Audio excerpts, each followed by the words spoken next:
ఈ డిసెంబర్ నెల 25వ తేదీ మనందరం క్రిస్మస్ పండుగగా జరుపుకుంటున్నాం.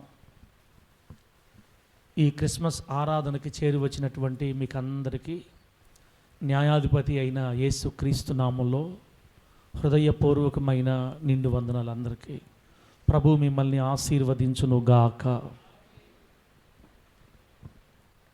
దేవుని బిడ్డలారా, వందనాలు. క్రిస్మస్ పండుగ అంటే యేసుక్రీస్తు వారు భూమి మీద పుట్టినరోజు అని కదా మనం అనుకునేది. చెల్లెళ్ళారా, యేసుక్రీస్తు వారు భూమి మీద పుట్టాడు కాబట్టి మనం పండుగ చేసుకుంటున్నామని అందరూ అనుకుంటున్నాం. నిజమే. అయితే ఒక్క మాట మీరు ఎప్పుడు మనసులో పెట్టుకోండి, యేసుక్రీస్తు వారు ఈరోజు పుట్టినందుకు కాదు మనం పండుగ చేసుకునేది. కొంతమంది డిసెంబర్ 25న పుట్టాడని బైబిల్లో ఎక్కడుంది? అది బైబిల్లో లేదు కదా, ఆ పండుగ మనం చేయకూడదు అని రకరకాలు మాట్లాడతారు. మనం ఈరోజు పుట్టాడని అని కాదు పండుగ చేసేది. యేసుక్రీస్తు వారు ఏదో ఒక రోజు భూమి మీద పుట్టడం మాత్రం జరిగింది. దేవునికి మహిమ కలుగును గాక. ప్రపంచం అంతా ఈ దినాన్ని పండుగ చేసుకుంటున్నారు కాబట్టి మనం కూడా ఆ సందర్భంలో ప్రభువుని జ్ఞాపకం చేసుకుంటున్నాం. ఖచ్చితంగా పండుగ చెయ్యాలి. చెప్పండి, ఖచ్చితంగా పండుగ చెయ్యాలి. పండగలు చేయలేనోడు ఎవరంటే దరిద్రుడు అనమాట. పండగ చేసుకోలేనోడు, చేయనోడు దరిద్రుడు. పండగలు లేవు మనకి, బైబిల్ ప్రకారం పండగలు లేవు. ఇప్పుడు పండగ అంటే మనం ఏమన్నా ఊరు వాడ వెళ్ళి రికార్డ్ డ్యాన్స్లు వేస్తున్నాం ఏందన్నా? మనం ఏమన్నా తమ్ముళ్ళారా రికార్డ్ డ్యాన్స్ చేస్తున్నామా? లేదు కదా. ప్రభు పుట్టాడు, పాపులను రక్షించుటకు ప్రభు పుట్టాడు. ఈయన పుట్టకపోతే పాపికి రక్షణ లేదని లోకమంతటా ఆయన వార్త ప్రకటించబడటం అవసరం. దానికోసం ప్రత్యేకంగా ఒక సమయం కేటాయించుకోవడం కూడా మంచిదే.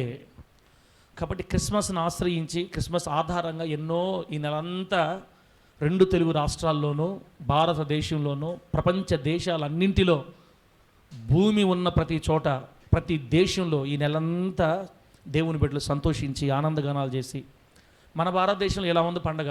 అమెరికా అట్లా వెళితే గిఫ్ట్లు పంచుకుంటారు, బాగా లక్షల రూపాయలు ఖర్చు పెట్టి పేదలకి పంచుతారు, బంధువులు పంచుకుంటారు, చాలా గ్రాండ్గా చేస్తారు. డెకరేషన్ లేని ఇల్లు ఉండదన్నమాట. మన పేదరికాన్ని బట్టి, మన పరిస్థితిని బట్టి మనం ఎంతవరకు వచ్చాం. అసలు పండగ చూడాలంటే అక్కడ చూడాలి, మనం ఇక్కడ కాదు. యేసుక్రీస్తు వారు భూమి మీద ఉదయించినందుకు ఎంత మేలు జరిగిందో అది అనుభవించే వారికి మాత్రమే పండగ చేసుకోవాలనిపిస్తుంది. ఈ అతిభక్తి మాటలు మాట్లాడే వాళ్ళందరినీ మనం పక్కన పెడతాం. మొత్తం మీద మనం ఖచ్చితంగా పండగ చెయ్యాలి. పిండి వంటలు చేసుకోవటం మంచిదే. మనం తినడం కాకుండా మన ఇంటి పక్కన అన్ని జనులకు పంచాలా. వాళ్ళు చూడండి, వాళ్ళు నేర్పిస్తారు జ్ఞానం మనకి. ఆ సంక్రాంతి అప్పుడు మన ముస్లిం సహోదరులు అయితే ఎప్పుడు రంజాన్ అప్పుడు మనం వద్దన్న బిర్యానీ తెచ్చి మనకి ఇస్తుంటారు. అవి మాత్రం తింటారు, మనం మాత్రం చేసి వాళ్ళకి పెట్టేదిలే. వాళ్ళ దగ్గర తింటమే కానీ మనం పెట్టేది లేదు. దేవుడు మనకు శక్తినిచ్చినప్పుడు మనం కూడా వండి బిర్యానీ చేసి పార్సిల్ చేసి ఇవ్వాలా, అన్ని జనులకు ఇవ్వాలి, దేవుని ఎరుగిన వారికి ఇవ్వాలి. క్రీస్తు ప్రేమను చూపించాలి. శక్తి ఉంటే బట్టలు పెట్టాలి, శక్తి ఉంటే దుప్పట్లు ఇవ్వాలి, శక్తి ఉంటే చెయ్యాలి. క్రీస్తు ప్రేమను మన క్రియల్లో చూపించాలా. అది ఫారిన్లో బాగా చేస్తారు మనకంటే కూడా. కాబట్టి పండగ, యేసయ్య భూమి మీద ఉదయించినందుకు పండగ జరగాలి ఖచ్చితంగా బిడ్డలారా. కాబట్టి మీకు ఫోన్లు కనబడుతుంటారు, ఎక్కువ ఫోనుల్లో ఈ దొంగ పాస్టర్లు, క్రిస్మస్ చేసేవాళ్ళం దొంగ పాస్టర్లు, నమ్మబాకండి అని చెప్తుంటారు. దొంగ పాస్టర్లు మేం కాదు, వాళ్ళే దొంగ పాస్టర్లు. ఎవరైతే క్రిస్మస్ చేయొద్దంటారో పాప వాళ్ళే దొంగ పాస్టర్లు.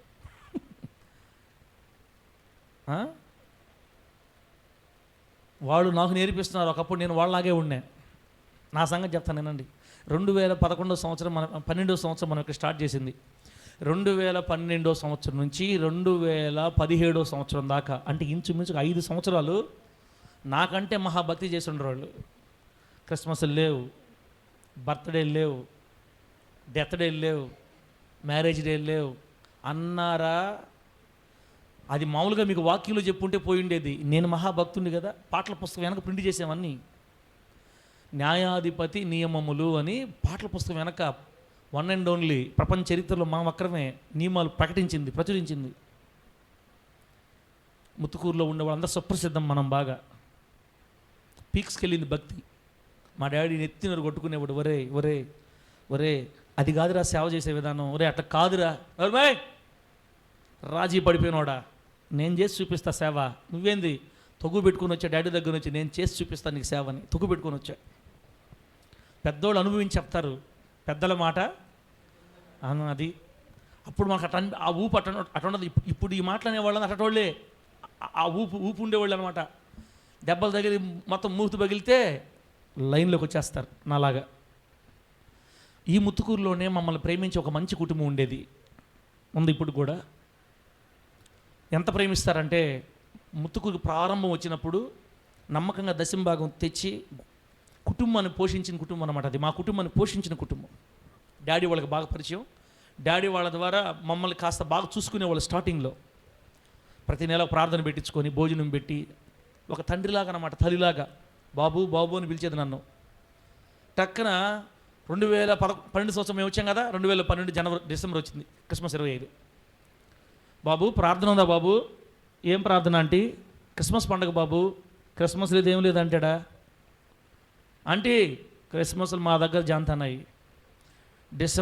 జనవరి 31, జనవరి 1 జాంతానాయి. ఆరాధన లేదు, పండగ లేదు మనకి. ఆ తల్లి ఎంతో బాధపడిపోయింది నా మీద. నన్ను దగ్గరికి పిలిచి ఇంటికి పిలిచింది. బాబు ఒక్కొక్కరు ఒక్కొక్క ఇష్టం వచ్చినట్టు సేవ చేస్తున్నారు, నువ్వు చేసేది తప్పు అని నేను చెప్పను, కానీ మేము కోరుకునేది ఏంటంటే మేము ఇంకో మందిరికి వెళ్ళలేము. లోకంలో ఉండే వాళ్ళంతా క్రిస్మస్కి మందిరంలో కూర్చొని వాక్యం వింటారు. మేము ఎక్కడికి వెళ్ళాలి? అందరూ మమ్మల్ని అవమానంగా మాట్లాడతారు. మేము ఎన్ని సంవత్సరాలు దేవుని సేవిస్తున్నాం నీకు తెలియదు, నువ్వు చిన్నోడివి, కనీసం ఆరాధన పెట్టి 2 మాటలు చెప్పు మాకు. ఇంకేం చేయబడలేదు. నెత్తి నోరు కొట్టుకుంది. ఆంటీ నేను దేవుడి దగ్గర తీర్మానం చేసుకున్నాను, క్రిస్మస్ ఏమి లేవు, నేను ఆరాధన పెట్టను. ఇంకొన్ని సలహాలు కూడా నాకు చెప్పింది ఆ ఆంటీ. లైవ్లో చెప్తాలే. మా ఆంటీ పేరు దీనమ్మ ఆంటీ అనమాట. ఏడుకొండలన్నా దీనమ్మ ఆంటీ. మన మధురానగర్ దగ్గర ఉన్నారు కదా. నన్ను తల్లిగా చాలా చెప్పింది. నేను వినకపోతే తిట్టింది కూడా నన్ను. ఎక్కడ తీసుకోపోతారే మమ్మల్ని, మీరు నరకం తీసుకోపోతారా? తిట్టింది నన్ను బాగా. నేనే తిట్టుకో, నేను అనుకుందే చేస్తా. మా డాడీ మాట ఎనలా, నీ మాట ఎందుకంటాను నేను? అందువల్ల నాకు పగిలిన మూత ఏంటంటే ఆ నెల నుంచి మందిరం ఆగిపోయారు, చర్చికి రాకుండా. దేవుడి దయ వల్ల మందిరికి మానేశారు. అప్పుడు దాకా తింటుండేవాళ్ళమే. అప్పటి నుంచి ఎండుకున్నాం ఖచ్చితంగా. ఇప్పుడు బాధాకరం ఏంటంటే ఆ తల్లి ఏదైతే చెప్పిందో అన్నీ చేస్తున్నాం. ఇప్పుడు ఆరాధనలు పెడుతున్నాము, సువార్త క్రిస్మస్లు పెడుతున్నాము, డిసెంబర్ 31 అన్నీ జరుగుతున్నాయి. ఆ తల్లి కొన్ని చెప్పింది, ఇంకా అవి కూడా చేస్తున్నాం. ఇప్పుడు మరిపోయాం మనం. అదేదో ఫస్ట్ టైం మారుండి ఉంటే కుటుంబం ఉండదా దేవుడితో మన దగ్గర? ఈ అతి భక్తులకి దెబ్బలు తగలకే, అనుభవాలు లేకే ఎక్స్ట్రా మాట్లాడుతుంటారనమాట. కాబట్టి పండుగ చెయ్యాలి, ఖచ్చితంగా మనకు పండుగ అవసరం. లోకస్తులు యేసయ్య యొక్క విలువ తెలుసుకోవాలంటే పండగ సందర్భంలోనే మనం అన్నీ చెప్పగలం బిడ్డలకి. కాబట్టి ఈ అతిభక్తి చేసేవాళ్ళు, మీరు అతిభక్తిలోకి వెళ్ళొద్దు. అతిభక్తి చేసేవాళ్ళకి దూరంగా ఉండండి. దెబ్బలు తిని చెప్తున్నా, మీ ఇష్టం. ఇంకా తర్వాత పండగ చేయాలి కానీ అప్పులు చేసి చేసుకోకూడదు. పండగ ఏం చేసి చేసుకోకూడదు? అప్పులు చేసి అందరూ చేసుకుంటున్నారు, మనం చేసుకోకపోతే కొంచెం అవమానంగా ఉంటుంది. ఆ నలుగురిలో మన పిల్లలకు బట్టలు లేకపోయినా, మనకు బట్టలు లేకపోయినా అవమానంగా ఉంటుంది అని అందరి కోసం మనం అప్పులు చేసి బట్టలు తెచ్చుకోకూడదు. దేవుడిస్తే చేసుకోవాలి. దానికోసం ప్రత్యేకంగా 2-3 నెలలు జాగ్రత్త పడి చేసుకోవాలి. ఒక లేదా వదిలే, ఏం కొత్త బట్టలు వేసుకొని వస్తేనే దేవుడు ఆశీర్వదిస్తాడు, కొత్త బట్టలు వేసుకోకపోతే అవమానం. ఏం అవమానం? మనకు దేవుడు ఇవ్వాలి, దేవుడు ఇస్తేనే మనం చెయ్యాలి. అంతేగాని వాళ్ళకి వీళ్ళ కోసం ప్రిస్టేజ్కి పోయి అప్పులు పాలయ్యారా, ఆ తర్వాత మీరే ఏడుస్తారు. 4 సంవత్సరాల తర్వాత ఇప్పుడు వేసుకున్న కొత్త బట్టలు నేను ఈ సంవత్సరం, మీరు గమనించారు లేదు కానీ, ఇప్పటికి 4 సంవత్సరాల ముందు నేను బట్టలు కొనుక్కోవాలా. పిల్లలకి లేదు, నాకు లేవు బట్టలు. డబ్బులు దేవుడి సహాయం చేయలేదని ఏమో సిగ్గుపడదామా? ఏం సహాయం చేయకపోతే ఆయన ఇస్తే స్తోత్రం, ఈగిపోయినా స్తోత్రం. ఈ సంవత్సరం దేవుడు కృప చూపాడు, వేసుకొని వచ్చా. జనవరి కూడా కుట్టించుకున్నా, వేసుకుంటా. వచ్చే సంవత్సరం వేయలేదు, వేసుకోను, ఏం ఇబ్బంది అండి? యేసయ్య మన హృదయాల్లో పుట్టినందుకు ధనిలు. మనం ఆమేన్ చెప్పండి గట్టిగా. ఆయన భూమి మీద పుట్టినా పుట్టాల్సింది మన హృదయంలో కదా. ఆయన మన హృదయంలో పుట్టాడు, రక్షించబడ్డాం, ఆయన రక్తంలో కడగబడ్డాం, పాపం నుంచి విడుదల పొందాం, విగ్రహారాధన దుష్టత్వం నుండి వేరైపోయాం, ఇప్పుడు ఆయన సంతానం, ఆయన ముద్ర వేయబడ్డాం, ఎప్పుడు కన్ను మూసినా పరలోకం వెళ్ళిపోతాం అంతే. ఈ ఆనందంతో మనం బతుకుతున్నాం. ఇక బట్టలు ఇస్తే ఏంటి, ఆహారం బిర్యానీ వండితే ఏంటి, వండకపోతే ఏంటి, అట్లాగని దేవుడు ఇచ్చినా కూడా పిసినార్తనంతో ఉండమని కదా నేను చెప్పేది. ఇస్తే గ్రాండ్గా చేయాలన్నా. అసలు ఆ బిడ్డలు చూస్తే నాకు ఎంత ఆనందంగా ఉందంటే, అబ్బబ్బా నా మనవరాళ్ళని చూస్తే ఇది కదా నేను కోరుకుంది, ఎంత ఆనందంగా ఉందంటే, ఇను మనవరాల ఇను ఎంత ఆనందంగా ఉంది. రాబోయే రోజుల్లో మనకు అందరికి దేవుడు అలా ఇస్తాడు. ఎందుకో ఈ సంవత్సరం అంతా కళకళగా ఉన్నారు, పోయిన సంవత్సరం అంతా ఇబ్బందులు లేరు, కళకళగా ఉన్నారు. రెండోది ఏంటంటే, దేవుడు ఏమంటారు దాన్ని, తూర్పార బట్టి గట్టి గింజలు పెట్టేశాడు ఇక్కడ. ఇప్పుడున్న వాళ్ళందరూ గట్టి గింజలే, ఇంకే ఇబ్బంది లేదు మనకి. కాస్త అటు ఇటుగా ఉండేవాళ్ళు నా వల్లేలే, నేను కూడా వాళ్ళకి కొంచెం బాగా గాయపెట్టాను. నా బాధ అంతా ఏంటంటే, 2012 సంవత్సరంలో సేవకు వస్తే 2020 దాకా నేర్చుకోవడం జరిపింది నాకు. మా నాన్న చెప్తే నేను లేదన్నా, ఒరే సేవ అలా కాదు, ప్రేమతో కట్టాలి, కోపం ఉండకూడదు, జాగ్రత్తగా ఉండాలి, ఎట్లా పడితే అట్లా మాట్లాడకూడదు వాక్యంలో, అది దేవుని వాక్కు, జీవ వాక్కు, మాటలో కోపం రాకూడదు. ఎన్నిసార్లు చెప్పినా ఏం నోర్మే నీకేం తెలుసు, ఓడిపోయినోడా అన్న ఒకసారి అయితే. ఆయన ఓడిపోవాలా, నేను ఓడిపోయా లాస్ట్కి. ఇప్పుడు 8 సంవత్సరాలు వేస్ట్ అయిపోయింది, కొత్త సేవలాగా అయింది మళ్ళా. పర్లేదులే, ఇప్పటికైనా నేర్పించాడు దేవుడు నాకు. దేవునికి మహిమ కలుగును గాక. నేను నేర్చుకొని చెప్తున్నారా తండ్రులారా, కొత్త సేవకులారా, ఆగండి, ఆపు, నీ ఊపు ఆపు, నేర్చుకో, ప్రేమతో చేయి సేవ, ప్రేమతో కట్టుకో. ఇశ్రాయేల్ అన్న కలర్ బట్టలు వేసుకున్నాడు, మరి ఓడిపోయాడు. ఒరే నాయన మీకు తెలియదు, మీకు తర్వాత ముందు ముసలి పండుగ, ఇప్పుడేం తెలుసు, సేవ అంటే మనం అనుకున్నంత ఈజీగా ఉండదు. యేసుక్రీస్తు వారు ఎలా చేశారో అలా చేయాలి సేవ. వీళ్ళు ఎటుంటారంటే ఉన్నదన్నట్టు చెప్పాలా, గుండె అసలు వాక్యం చెప్తే కింద వాళ్ళు పగిలిపోవాలా. ఏంది పగిలిపోతే 2వ వారు చర్చికి రారు. అంతే కదా జరిగేది. పగిలిపోతే 2వ వారు చర్చికి రారు. ఇక్కడ అట్లా ఎంతో మంది మందులోంచి వెళ్ళిపోయారు, అనుభవించి కదా నేను చెప్తున్నాను. ఇప్పుడు దేవుడు మనల్ని మనుషులు మార్చమని పంపించాడా, మనుషులు పంపించమని పంపించాడా, వెలగొట్టమని పంపించాడా, ఆకర్షించమని పంపించాడా? సేవకు పిలిచింది ఆకర్షించమని. దేవుడు పంపిన వాళ్ళు బాగొట్టి పో, వెళ్ళిపో, మా చర్చ నుంచి వెళ్ళిపో. కితూరమ్మని టార్గెట్ చేసి ఆదివారం వాక్యం చెప్పేదానా, కితూరమ్మ సెకండ్ వీక్ వెళ్ళో, వచ్చిన వాళ్ళందరూ బుల్లెట్లు పంపించడం చెప్పాడు. ఎప్పుడో చెప్పాడు మా డాడీ, ఒరే జాగ్రత్త నాయన, భలే ఊపులో ఉన్నవరా నువ్వు, దేవుడి దయ వల్ల తింటున్నానంటే దేవుడి దయ నిజం చెప్పాలంటే. కాబట్టి పండగలు చేయకూడదు, బంగారం వేసుకోకూడదు, బంగారం వేసుకున్న వాళ్ళు చర్చికి రానియకూడదు. అవి కూడా రాశానయ్యో, బంగారం ఉంగరాలు పెట్టుకుని చర్చికి అసలు రాకూడదు.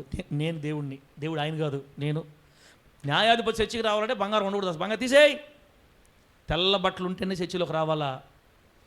బర్త్డే మీటింగ్లు అన్నారంటే రాబాకండి చర్చికి, నిషిద్ధం. అబ్బో ఇదేదో నేను ఓనర్ అయినట్టు, ఈ చర్చికి నిషిద్ధం. దేవుడు బాగా చూశాడు, నిషిద్ధం, ఎవరు రాకూడదు, అందరూ కావాలనుకుంటే వెళ్ళిపోండి, వద్దనుకుంటే రండి. దేవుడు అన్నాడు, వెళ్ళిపోమంటారా, అందరూ పంపించాడు. అంతే 50 మంది ఉండేవాళ్ళు 5 మంది అయ్యారు. దేవుడికి స్తోత్రం కలుగును గాక. అప్పుడు వచ్చిన కళ్ళు పైకి, నువ్వే వద్దన్నావు కదరా, వెళ్ళిపోమన్నావు కదా, అందరూ వెళ్ళిపోయారు. ఇప్పుడు దేవుడి దయ వల్ల మళ్ళా కృప చూపి వీళ్ళందరూ కూడా ఆ బోధలో ఉన్నోళ్లే, కాకపోతే దేవుడు నిలబెట్టాడన్నా. మన విన్నా వీళ్ళందరూ ఆ బోధలో ఉన్నోళ్లే, కాస్త దేవుడు నిలబెట్టాడని, లేకపోతే వీళ్ళు కూడా వెళ్ళు. యేసయ్య ప్రేమతో కట్టాడు సేవ. దేవుని మహిమ కలుగును గాక. ప్రేమ మరణము కంటే బలమైనది. దేనికంటేనా, మరణం కంటే బలమైంది. మరణాన్ని సైతం జయించగలిగినంత శక్తి ఉంది ప్రేమకి. ప్రేమతో చేయాలి. పండగలు చేయకూడదని చెప్పకూడదు, ఎందుకు చేయకూడదు వివరించు, ప్రేమతో వివరించు. ఇప్పుడు ఇక్కడేం మనం రికార్డ్ డాన్స్ చేసామని, ఇప్పుడు మనం ఏమన్నా ఇల్లీగల్ కార్యాలు చేసామా? దేవుడిని మనం కనపరుస్తున్నాం, దేవుని వాక్యాలు వింటున్నాం కదా. ఎందుకు చెప్పించాడు దేవుడు నాకు తెలియదు. అసలు మన సందర్భం కాదు ఇది. 15 నిమిషాలు అయిపోయింది. ఈరోజు ఒక 15 నిమిషాలు చెప్పేసి ఆపేసుకుందాం. దేవుడు బిడ్డలు ఈ డెకరేషన్ చూస్తుంటే చాలా ఆనందంగా, ఇంచుమించుగా ఈ డెకరేషన్ చేసి 5-6 సంవత్సరాలు నేను చర్చిలో. నాకు తెలుసు, నువ్వు దర్శిస్తేనే ఇక నేను రూపాయి ఖర్చు పెట్టను ప్రభు, నా దగ్గర ఉంటే కదా ఖర్చు పెట్టేదానికి. నేను లైటింగ్ వేయించను, ఏం వేయించను, నన్ను లేవనెత్తలుచుకుంటే నువ్వే లేవనెత్తు, నువ్వు లేవనెత్తేవని నా కళతో నేను చూడాలా అని ప్రార్థన చేసుకుంటూ ఉండేవాడిని. అసలు ఆశ్చర్యం.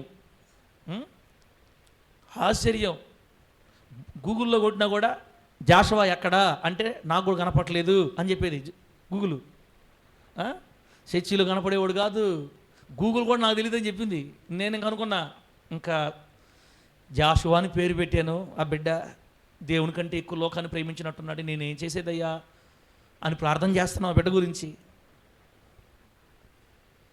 నేనైతే ఇంకా నమ్మకం పెట్టేసుకున్నా, దేవుని కంటే లోకమే ముఖ్యం అనుకున్నాడు. ఆ బిడ్డ ఏం చేయాలి, అకస్మాత్తుగా ఫోన్ చేశాడు. అన్నా సార్ ప్రజలాడు సార్, జాషువా బిడ్డ నేను గుర్తొచ్చానా నీకు సార్, ప్రజలాడు సార్. లాస్ట్కి సార్ మందిరం లైటింగ్ వేయించాలనుకుంటాను. పోయిన సంవత్సరం చాలా బాధ వేసింది నాకు, మందిరం అట్లా ఉంటే. లైటింగ్ అనగానే నాకు కూడా ఊపిరి పీల్చుకున్నా.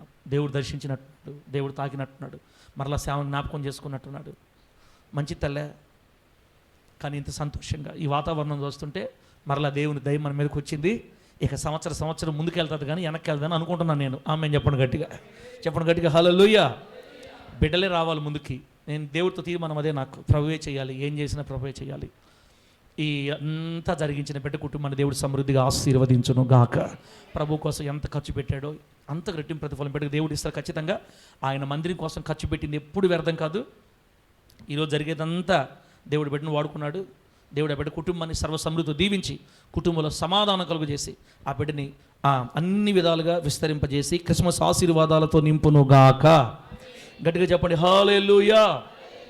చిన్న పల్లవి పాడి ఇప్పుడు దాకా మాటలు చెప్పాను కదా, అతి భక్తుల గురించి మాటలు చెప్పాను కాబట్టి మీ మైండ్ మారిపోయింది. కొంచెం చిన్న పల్లవి పాడి పాట ఒక్క మాట చదువుకొని మనం ప్రార్థన చేసుకుందాం.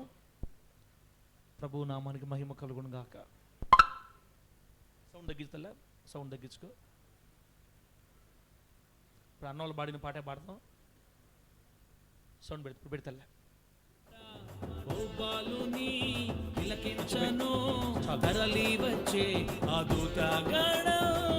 చప్పలు కొట్టండి. సర్వ పాప పరిహారిగా భూలోకాన్ని దిగి వచ్చిన దేవునికి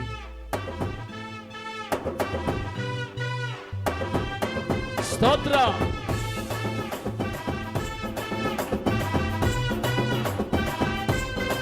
చప్పలు గట్టిగా.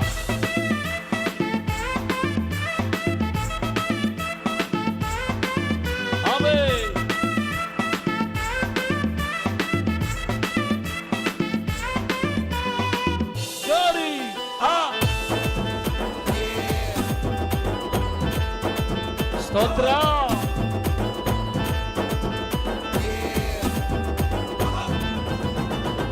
పరమపురి పరిపాలకుడు కన్యమరియ పుత్రునిగా జన్మించ పాప శాప భారం తొలగింప తండ్రి చేత పంపబడగా మన కోసమే దీనునిగా దిగి వచ్చేనే. మహాఘనతలో మనకు ఇచ్చేందుకే పశుల పాకలో మన కొరకు పవళించేనే. పూల బాటలో మనలను నడిపించుటకే కారు చీకట్లనే వడివడిగా తరుమగా మన బ్రతుకులు నూతనమాయే. సంబరాలు రో అంబరాన్ని తాకేలా ఈ పుడమే పావనమాయే. రక్షకుని పాద స్పర్శతో సంబరాలు రో అంబరాన్ని తాకేలా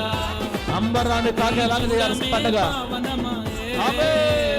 రక్షకుని పాద స్పర్శతో. ఆకాశాన తారలన్నీయు కలిసి పాడేనే ఓ క్రొత్త పాట. ఓ బాలుని తిలకించను తరలి వచ్చే అద్భుత గణం.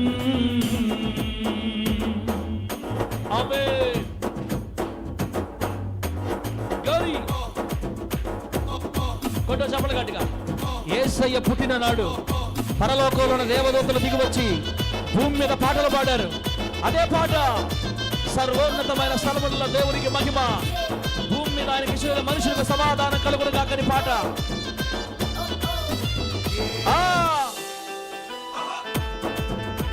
దేవునికి స్తోత్రం. సైలెంట్ లో పెట్టాలి. తుమ్మదన్న చర్చిలో కొను. సర్వలోక పరిపాలకుడు నరులతో సహవాసముకై తెంచ అక్షయ రాజ్యమును చేర్చ మహిమనంత వీడి వచ్చగా దారితో మనలను వెనక వచ్చేనే. నీతి చక్కని మార్గము మనకు చూపేందుకే మన శిక్షను ఆయనే భరించేనే, పరిశుద్ధత బహుమతిగా ఇచ్చేందుకే. మన చీకటి బ్రతుకులే రక్షకుని రాకతో కృప ద్వారా వైభవమాయే.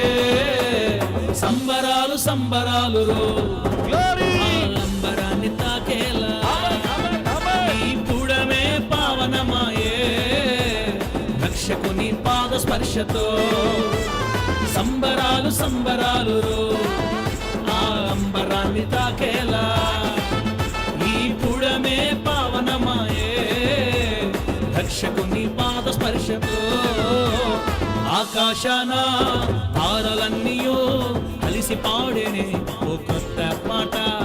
ఓ బాలుని తిలకించను తరలి వచ్చే ఆ దూతగణం. పరలోకపురమునందు మూగబోయే ఆ వీధులు సర్వ పాప పరిహారిని పూజింప పరుగెత్తగా. భూలోక జ్ఞానులే వడివడిగా చేరగా యేసురాజు పుట్టిన చోటే సంబరాలు సంబరాలు ఆ అంబరాన్ని తాకేలా ఈ పుడమే పావనమాయే. రక్షకుని పాద స్పర్శతో సంబరాలు సంబరాలు ఆ అంబరాన్ని తాకేలా ఈ పుడమే పావనమాయే. రక్షకుని పాద స్పర్శతో. Happy happy Christmas, merry merry Christmas, happy happy Christmas, merry happy Christmas, happy merry Christmas. యేసయ్యా నువ్వు రాకపోతే నేను అయిపోయి ఉండేవాడిని. నీ దయ వల్ల, నీ రాక వల్ల. హల్లెలూయా. అందరూ ఒకసారి చెప్పండి. హవిలో చెప్తుంది హ్యాపీ హ్యాపీ చెప్పలేదు డాడీ నువ్వు అని. అందరూ చెప్తాం happy happy Christmas, merry merry Christmas, happy merry Christmas, merry happy Christmas. Christmas పండుగ రోజు కూడా చర్చికి రాని వాళ్ళని దేవుడు దీవించును గాక. మన బిడ్డలు అందరూ వచ్చారులే. రైట్, దేవుని వాక్యాన్ని కొన్ని నిమిషాలు ధ్యానం చేసి మనం ముగించుకుందాం. మత్తయి సువార్త 2వ అధ్యాయం, మత్తయి సువార్త 2వ అధ్యాయం 1వ వచనాన్ని నేను చదువుతున్నాను, ఆలకించండి. రాజైన హేరోదు దినముల యందు యూదయ దేశపు బెత్లెహేములో యేసు పుట్టిన పిమ్మట ఇదిగో తూర్పు దేశపు జ్ఞానులు యెరూషలేమునకు వచ్చి, యూదుల రాజుగా పుట్టినవాడు ఎక్కడున్నాడు? తూర్పు దిక్కున మేము ఆయన నక్షత్రము చూచి ఆయనను పూజింపవచ్చితిమని చెప్పిరి. చదివిన వాక్యాన్ని మనందరికీ అర్థమగినట్లు బోధించి వాక్యానుసారంగా బ్రతికే కృప దేవుడు మనందరికీ అనుగ్రహించును గాక. దేవుని బిడ్డలారా, యేసుక్రీస్తు వారు 2000 సంవత్సరాల క్రితం భువనస్య నాభిహి అంటారు వేదాల్లో. భువనస్య నాభిహి అంటే భువనం అంటే భూమి, నాభి అంటే బొడ్డు, భూమికి బొడ్డు లాంటి ప్రదేశం.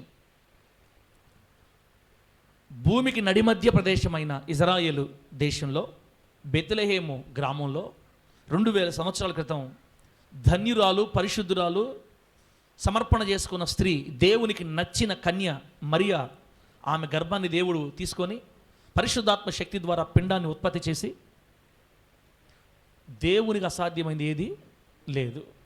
ఒక స్త్రీ గర్భంలో ఆయనే పిండాన్ని రూపించగలడు. మట్టి బొమ్మని మనిషిగా మార్చినవాడు గర్భంలో పిండాన్ని ఏర్పాటు చేయలేడా? ఏర్పాటు చేస్తాడు.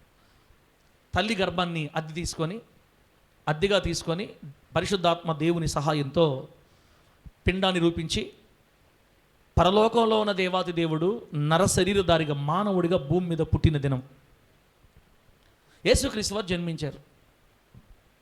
యేసుక్రీస్తు వారు పుడతారని అప్పటికప్పటికి అనుకోవటం కాదు. యేసుక్రీస్తు వారి కంటే ముందు 700 సంవత్సరాలు 1000 సంవత్సరాల ముందు నుంచి ప్రవచనం ఉంది. యేసుక్రీస్తు వారు భూమి మీద పుడతారని 1000 సంవత్సరాల ప్రవచనాలు ఉన్నాయి. ఆయన అప్పటికప్పటికి ఏదో తలంపగా వచ్చినవాడు కాదు. యేసుక్రీస్తు వారు భూమి మీదకి రావాలన్నది భూమి మీద మొదటి మానవుడు పుట్టినప్పుడే దేవుడు చెప్పాడు. మొదటి మానవుడు ఎవరు? ఆదాము. ఆదాము పాపం చేసి దేవుడు తినవద్దని చెప్పి పండు తిని దేవునికి బాధ కలిగించి దేవునికి వ్యతిరేకంగా మారి